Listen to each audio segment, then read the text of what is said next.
தூத்துக்குடி மாவட்டத்தில் அமைந்துள்ள நவ திருப்பதி தலங்களில் மிகவும் பிரசித்தி பெற்றதும் 108 திவ்ய தேசங்களில் ஒன்றானதும் நவ திருப்பதிகளில் 7வதாகவும் அமைந்துள்ளது தென் திருப்பேரை அருள்மிகு மகர நெடுங்குலைக்காதர் திருக்கோவில்.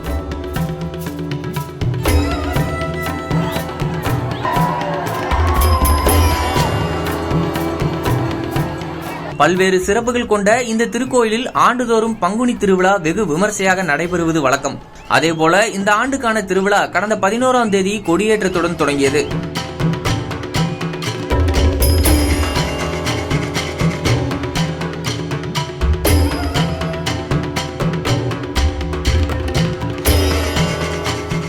திருவிழா நாட்களில் காலையும் மாலையும் சுவாமி பல்வேறு வாகனங்களில் வீதி உலா செல்லும் நிகழ்ச்சி நடந்தது.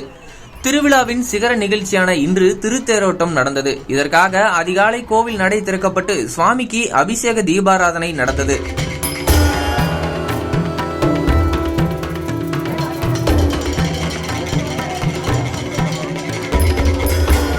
தொடர்ந்து உற்சவர் ஸ்ரீநகரில் முகில்வண்ணன் திருத்தேருக்கு எழுந்தருளினார்.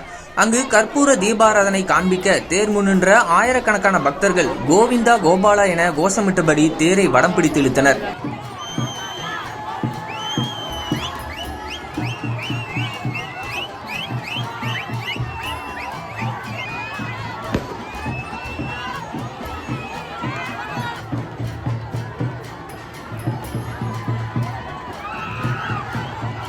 இதற்கிடையில் திருத்தேரை வடம் பிடித்து இழுத்த பக்தர்களின் கூட்டத்தின் நடுவே சுமார் 7 அடி உயரம் கொண்ட பெண்மணி ஒருவர் அனைவரையும் ஈர்க்கும் வண்ணம் நின்றார்.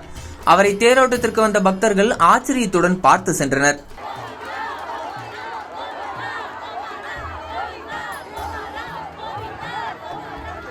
அந்த பெண்மணி இலங்கை வாழ் தமிழர் தர்ஜினி சிவலிங்கம் என்ற அந்த பெண்மணி மிகச் சிறந்த கூடைப்பந்து வீராங்கனையும் கூட. இவர் கடந்த சில வருடங்களுக்கு முன்பு வரை ஆஸ்திரேலியா நாட்டிற்காக கூடைப்பந்து போட்டிகளில் விளையாடியுள்ளார். இவர் தூத்துக்குடி மாவட்டம் ஸ்ரீவைகுண்டம் அருகே உள்ள தென் திருப்பேரையைச் சேர்ந்த தொழிலதிபரான பிரசாத் என்பவரை கடந்த 1 வருடத்திற்கு முன்பு காதலித்து திருமணம் செய்து கொண்டார். தற்போது அவர் குடும்பத்துடன் தென் திருப்பேரையில் குடியிருந்து வருகிறார்.